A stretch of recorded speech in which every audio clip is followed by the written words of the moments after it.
একটা মানুষ একটা দোষ করেই নাই, আপনি ধারণার উপরে তার সাথে সম্পর্ক ছিন্ন করে ফেললেন। মনে রাখবেন, পৃথিবীর সবচেয়ে বড় দানবীর সে যে মানুষের দোষ গোপন করে আর প্রশংসা করতে পারে।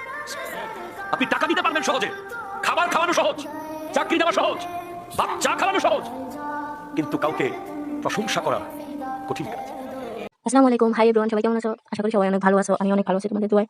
অনেকদিন ব্লগ করি না, আর অনেকদিন লং ভিডিও ছাড়ি না, যার কারণে আমি অনেক অসুস্থ ছিলাম বা মানসিকভাবে একটু প্রবলেমে ছিলাম, যার কারণে আমি ব্লগ নিয়ে হাজির হতে পারি না। তো আজকে তোমাদের মাধ্যমে একটা ব্লগ নিয়ে হাজির হলাম। আজকে কি করলাম তোমাদের মাধ্যমে শেয়ার করবো। সো আমার পাশে থাকো আর আমার ভিডিও দেখতে থাকো, আর আমাকে যারা যারা সাপোর্ট করছো তাদেরকে মন থেকে অনেক দোয়া করে দিন, আল্লাহ তোমাদেরকে অনেক সুস্থ রাখে। আর চলো আজকে কি করে তোমাদেরকে দেখাচ্ছি। 1 2 3 এই দেখতে পাচ্ছ, একটা চিকেন নিয়ে নিয়েছি। আজকে চিকেন চাপ চাপ বানাবো, চাপ রেডিমেড বানাচ্ছি। আর তোমরা কিভাবে বানাও কমেন্টে জানাবা। আমি আমার মতো করে বানাচ্ছি। চিকেনটাকে নিয়ে নিয়েছি, এটাকে আমি স্লাইস করবো, তারপরে এটাকে রেডি করে তোমাদের মাধ্যমে ভিডিও।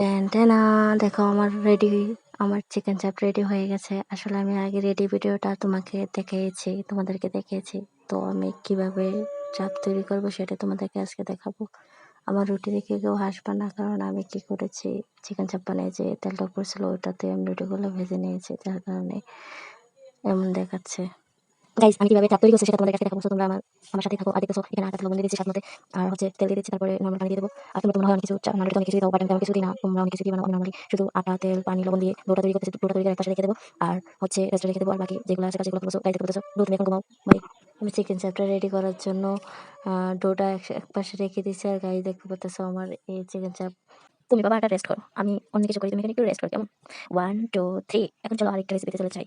এটাকে এক সাইডে রাখছি, দেখে এটা রেস্টে থাকুক, এটা একটু বিশ্রাম ঘুমাক। আর আমি এখানে চিকেনটাকে স্লাইস করে সুন্দর করে রেডি করে নিয়েছি। এখন এটার মধ্যে আমি সবকিছু মেরামত কর্ম দেখছো কি সুন্দর করে স্লাইস করেছি এটাকে, যেন সবকিছু এটার মধ্যে ঢুকে ভালোভাবে যেন অ্যাডজাস্ট হয়ে যায়। উপরে দুষ্টামি করলাম, তোমরা আবার অন্য কিছু ভেবো না। যাই হোক, এটাকে এখন আমি রেডি করতে হবে। আমি কিভাবে রেডি করবো তোমরা আমার সাথে দেখো, আর উপভোগ করো আজকের ভিডিও। গাইজ দেখতে পাচ্ছ আমি একটু দুষ্টামি করতেছি, তো তোমরা মাইন্ড করো না, আসলে আমি এমনই। এখন আমি এটাকে রেডি করার জন্য সবকিছু নিয়ে নিয়েছি। ফার্স্ট এখানে আদা, রসুন, পেঁয়াজ বাটা একসাথে পেস্ট করে নিয়েছি। এটাকে এখন আমি রেডি করবো চিকেন চাপের জন্য। এখন আমি লবণ মরিচের বক্স নিয়ে নিয়েছি। ওপস বাবা, আমার তেলের টিপারে পড়ে গেছে, তাহলে সেটা কিভাবে যে করবো বুঝতে পারছি না। যাই হোক, এটা উঠালাম। এখন আমি কি করবো, ফার্স্টে লবণ নিয়ে নিয়েছি, লবণ দিয়ে দেবো পরিমাণ মতো, স্বাদ মতো লবণ দিয়ে দেবো।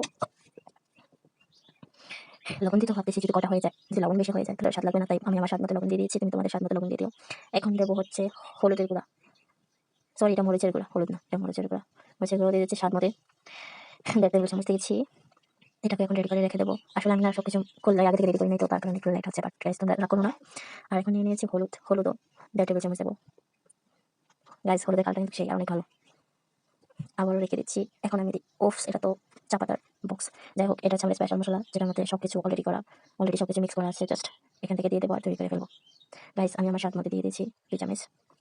গাইস এখন আমি দেবো হচ্ছে তেল। আমি এখন সয়াবিন তেল দিয়ে দিচ্ছি। গাইস দেখতে পাচ্ছ তেল দিয়েছি। তারপরে দেবো হচ্ছে টমেটোর সস দেখতে পাচ্ছ, এটা কিন্তু আমি নিজে রেডি করেছি, নিজের হাতে সস বানিয়েছি। কালারটা কেমন হচ্ছে প্লিজ জানাবা। এ হচ্ছে সস দিয়ে দিচ্ছি। তারপরে এগুলোকে ভালোভাবে মিক্স করে নেবো, যেমন মনে করো কারোর প্রতি রাগ থাকলে যে রাগটা থাকে না, সেটাকে এটার উপর দেবো। 1 2 3 ম্যাজিক। এখন আমি এটাকে মিক্স করে নিয়েছি। কেমন হলো গাইস মিক্সিং? সরি আমি একটু ভুল বলতেছি, আবল তাবল বলতেছি, তো তোমরা মাইন্ড করো না। আসলে অনেকদিন পর ব্লগ করতেছি, তো যার কারণে মানে আমি তো ডিরেক্টলি ভয়েস দিচ্ছি, তাই একটু সমস্যা হতে পারে। মানুষ মাত্রই ভুল, সবাই যে একদম পারফেক্ট সেটা না, সবাই মধ্যে ভুল ত্রুটি থাকতে পারে। গাইস দেখতে পাচ্ছ এখন চিকেনটাকে নিয়ে নিয়েছি। এখন এটাকে ভালোভাবে ম্যারিনেট করে ফেলবো, সুন্দরভাবে মশলাগুলো দেবো এটার মধ্যে, যাতে ভালোভাবে মিক্স হয়ে ঢুকে। সেইভাবে আমি এটাকে সুন্দরভাবে হাত দিয়ে নাড়িয়ে সবটাকে মশলাটার মধ্যে অ্যাডজাস্ট করে নেবো। অ্যাডজাস্ট হওয়ার পরে সুন্দর করে এটাকে রেস্টে রেখে দেবো। গাইস দেখতে পাচ্ছ মশলাটা আমি সুন্দর করে মিক্স করে যেন সবটুকু অংশের মতো মশলা যায়, সেরকমভাবে এটাকে মেরামত করলাম। গাইস বানিয়েছিলাম সবটা পেস্ট আমি এখানে দিয়ে দিয়েছি। দেখতে পাচ্ছ গাইস পিছনটুকু আমি সেমভাবে মশলা দিয়ে রেডি করতেছি। সো গাইস এটাকে আমি মশলা সবকিছু দিয়ে করে মিক্স করে এটাকে অনেকক্ষণ রেস্টে রেখে দেবো, আধা ঘন্টার মতো। তোমার হাতে যদি সময় না থাকে তাহলে তুমি 10 মিনিট রাখতে পারো, এটা তোমার ইচ্ছা। সো আমি যেহেতু অন্য কাজ করবো, যার কারণে আমি আগে থেকে এটাকে রেডি করে রেখে দিয়েছি। সো গাইস দেখতে পাচ্ছ কালারটা অনেক সুন্দর, ওয়াও মাশাআল্লাহ। কেমন হয়েছে কমেন্ট করে জানাবা। কিন্তু এটা কিন্তু আমার ফার্স্ট রেসিপি চাপের, আমি কখনো বানাইনি, ফার্স্ট টাইম। যাই হোক গাইস এটাকে এখন রেডি করে রেস্টে রেখে দেবো। এটাকে বলা দিয়েছে তুমি ভালোভাবে ঘুমিয়ে নাও, তোমাকে একটু পরে আমি তেলে দেবো, তোমাকে একটু পরে আমি আগুনের মধ্যে ছেঁকে দেবো, যাতে তুমি অনেক স্মার্ট হয়ে যাও, সুন্দর হয়ে যাও। তারপরে তুমি আমার পেটে চলে যাবা। অনেক বোঝাইছি তুই কান্না করিস না ভাই, তুই কান্না করিস না, আমার তোকে খেতে অনেক মন চাইছে, তার কারণে তোকে আমি এখন রেডি করে খাবো। গাইস আমি আজকে ভয়েস দিতে যাই অনেক ভুল করেছি, সো সবার কাছে ক্ষমা চাচ্ছি। যদি যদি ভুল করে থাকি তাহলে আমার ভুল লাগে, আপনারা প্লিজ সাধারণভাবে ক্ষমা করে দিবেন।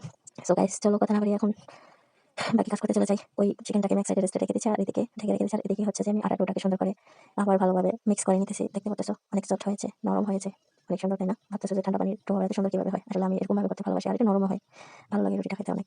আমি এখন 4টা আটা টুকরো করবো, দেখতে পাচ্ছ গাইস। আর এখন এদিকে রুটি বানাবো, রেডি করতেছি, স্লাইস করবো পরোটার। সো গাইস দেখো আমার গাইজ আমার পিড়ি থেকে কেউ নজর দিও না, বুঝছো? এটা একটু ভাঙ্গা আছে তো, আর আমি হচ্ছে গরিবস, এখন গরিবস, তাই এখন এগুলোতেই আমাকে ইউজ করতে হবে।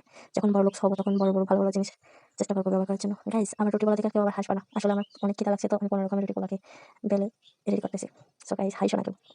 আমার রুটি বলা হয়ে গেছে, এখন এটাকে রুটি থেকে পরোটা পরিণত করবো, রুটি পরিণত থেকে পরোটা হয়ে যাবে। এখন আমি এটার মধ্যে তেল দিয়ে দেবো, তেল দিয়ে সুন্দর করে একটা স্লাইস করে নেবো পরোটার। তোমরা দেখতে থাকো গাইজ, দেখছো তেলে কিভাবে মিক্স করে নিলাম, চারিদিকে তারা সবটুকু তেল একদম সমানভাবে অ্যাডজাস্ট হয়ে যায়। এখন একটা এটাকে পরোটা শেপ দিয়ে রেখে দিয়েছি রেস্টে, আবার আরেকটা নেবো সেমভাবে বলে নেবো, সেমভাবে বেলে তারপর এটার মধ্যে এটাও সেমভাবে একটু তৈরি করবো পরোটার। সো গাইজ দেখতে থাকো আমার ভিডিও আর উপভোগ করো। কেমন হয়েছে প্লিজ কমেন্টে জানাবা।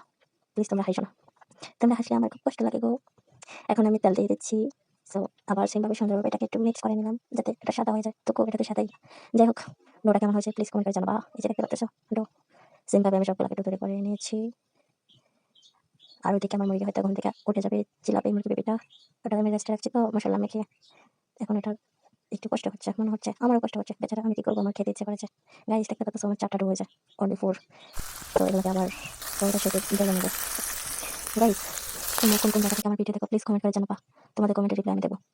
আর হচ্ছে কোন কোন দেশে থেকে আমার ভিডিও দেখো তোমরা প্লিজ কমেন্ট করে বলবা, কারণ তোমরাই তো আমার ফ্যামিলি। গাইস আমার সবথেকে দুঃখের বিষয় কি জানো গাইস, আমি অনেকদিন ইউটিউবে লং ভিডিও চাই না, আর কি ভিডিও বানাবো সেটা বুঝতে পারতেছি না।